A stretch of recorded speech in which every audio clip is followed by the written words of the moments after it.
Right, so what are we doing this evening? Well, as you saw from the start of the video, I am on a very well oxygenated area of river. I am on a weirpool. Going to be fishing 2 rods this evening. Might fish them both to the edge of the flow, or one to the right hand side and one directly straight out. Rivers are low, which is part of the reason why I have selected a oxygenated area of water. But yeah, hoping for a barbus tonight, or some barbel and chub. Going to be using my 2 Pelzer rods, which are my they're a 4-section rod. They're 12 foot in length, and those combined with Shimano oceanic Baitrunner reels. Same low resistance running leisure setup you've seen on all my videos, so I'm not going to bore you guys by showing you that. Bait wise, I've got my Mainline 50/50 yeasty fishy marine fishy paste. I've got matching 18mm baits, which I might trim down. I've also bought some harder baits as well, just in case the crayfish are really bad. They can sometimes be very bad in this spot. But that's the sum of it. Going to be using a loose scattering of those, a little bit of PVA mesh with a tiny amount of pellet. I'm talking literally 4 or 5 pellets only in there. And just fishing kind of proactively. Very light scattering of some broken boilies and some whole boilies, but not a lot of ground bait going out there, not a lot at all. I've got a little bit of my bird seed mix.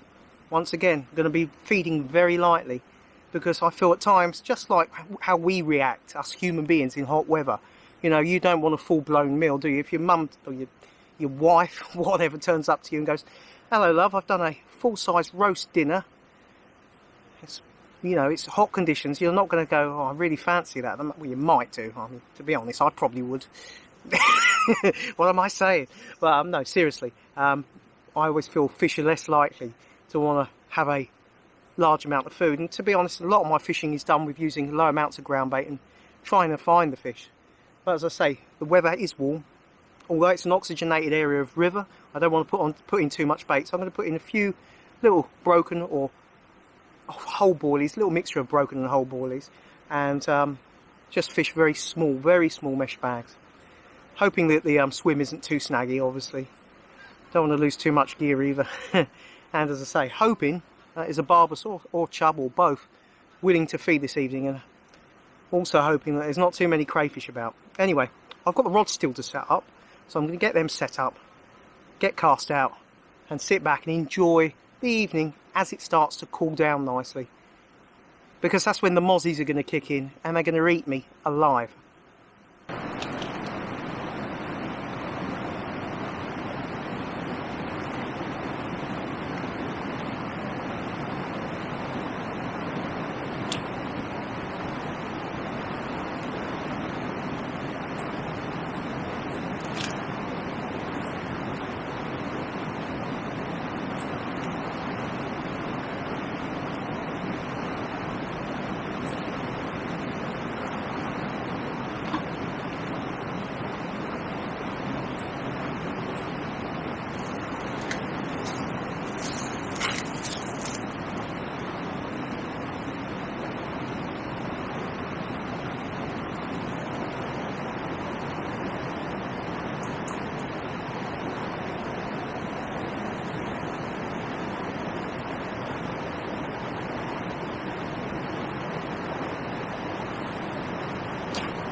Oh, there we go. This one did put up quite a scrap, and I was just getting a drink and a banana from my bike. Turned round and the rod was away, well away. £4 exactly. Not a huge chevin, but certainly not one that I'm complaining and picking up. It's nice to have, very nice to have. And this one looks like it's been in the wars over the years. Got some battle scars. Just draw myself back. Yeah, happy with that. You never know what's going to come along. And yeah, very nice to have a chevin, always. You know how much I love them. Beautiful brassy tones despite the scars and the battle marks. Anyway, let's get this lovely fish slipped back.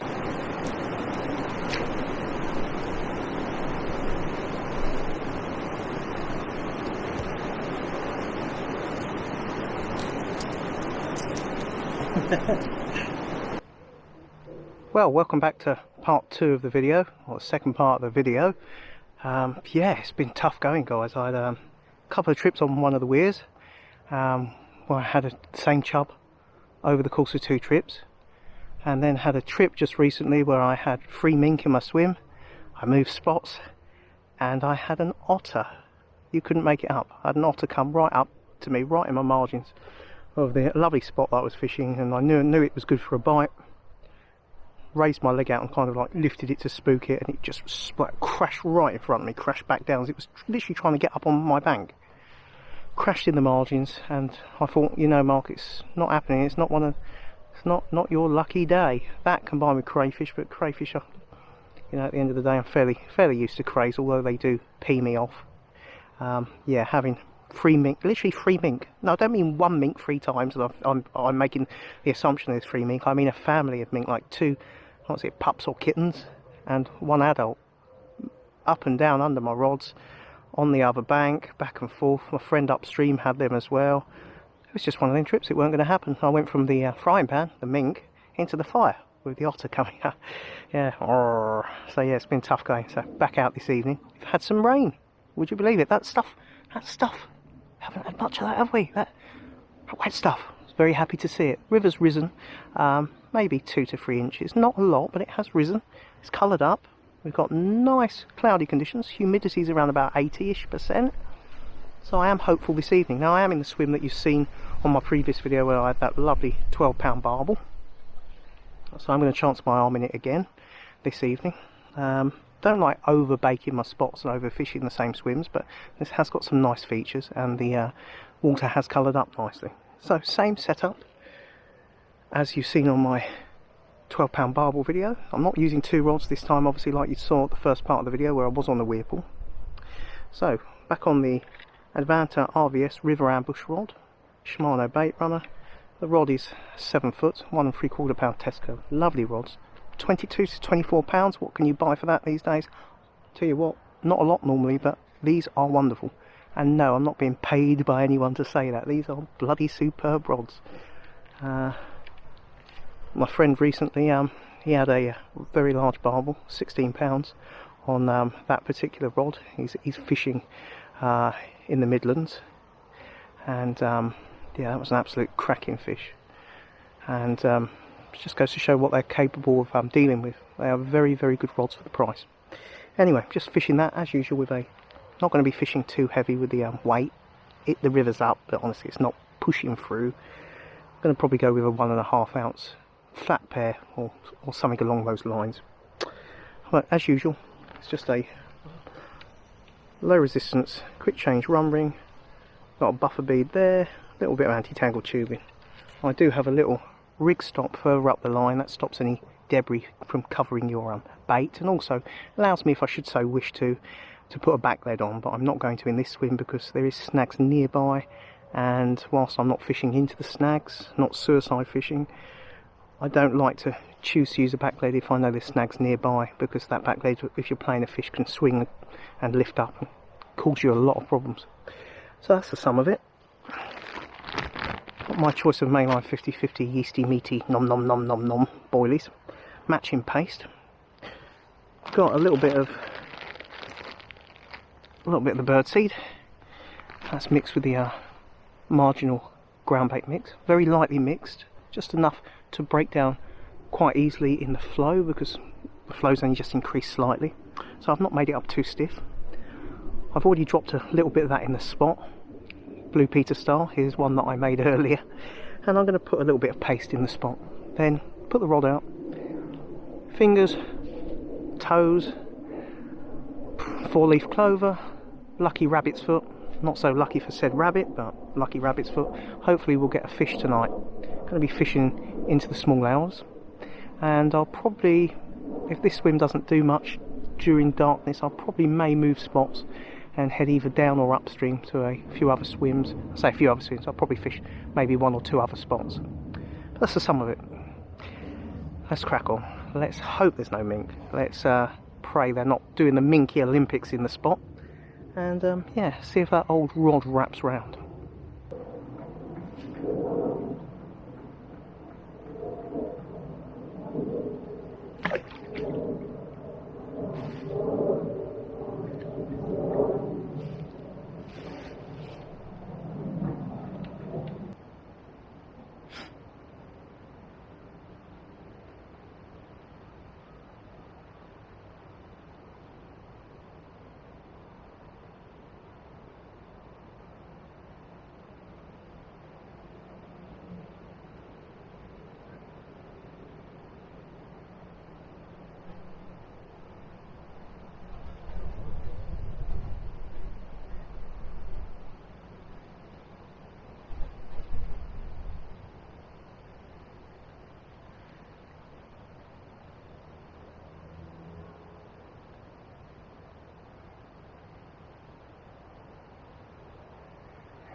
Ring on.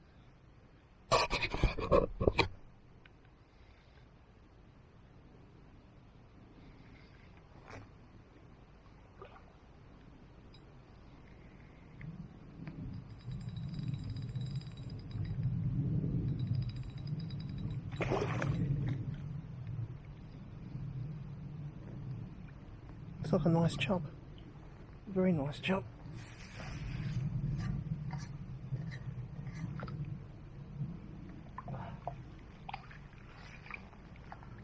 Yeah, that's nice after a few tough trips. This fish has been a bit of a lucky one. This is an otter dodger for sure. Got the scars and grab marks here. It's definitely living a charmed life. I'll tell you what, it's a sterling scrap and so nice to have after having so many tough trips. Nice to get a decent fish, be that chub or barbus. And yeah, in that other swim I just moved, gave it literally 2 hours, and it was just craze. And I thought it's not going to happen. The fish aren't moving in, the fish aren't in the mood, or they're not in the swim. So came to this spot. It's quite a pacey area. Very, very happy to have had this fish. Just cast next to quite a structural piece of feature off the gravel runs. Yeah, wonderful.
Guys, I think it's another chevin.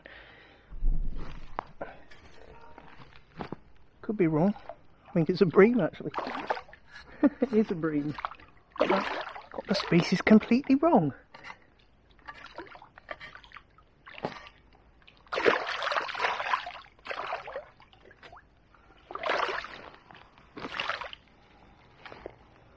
quite a chunky looking bream as well.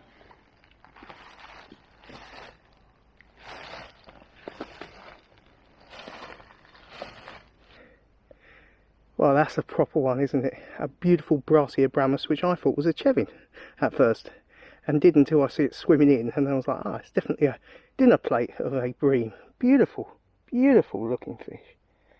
Absolutely gorgeous condition, and when you're fishing on the lighter tackle, or in your barbel tackle, I'm quite happy to take these as well. It's in beautiful nick. Look at those goldy tones. Let's pull myself back, give you a better perspective. Wonderful. Yeah, nice to get a few after some tough trips. So, no barbel though, not as of yet on this trip, but happy to be getting some chub and some bream, especially of this kind of calibre as well.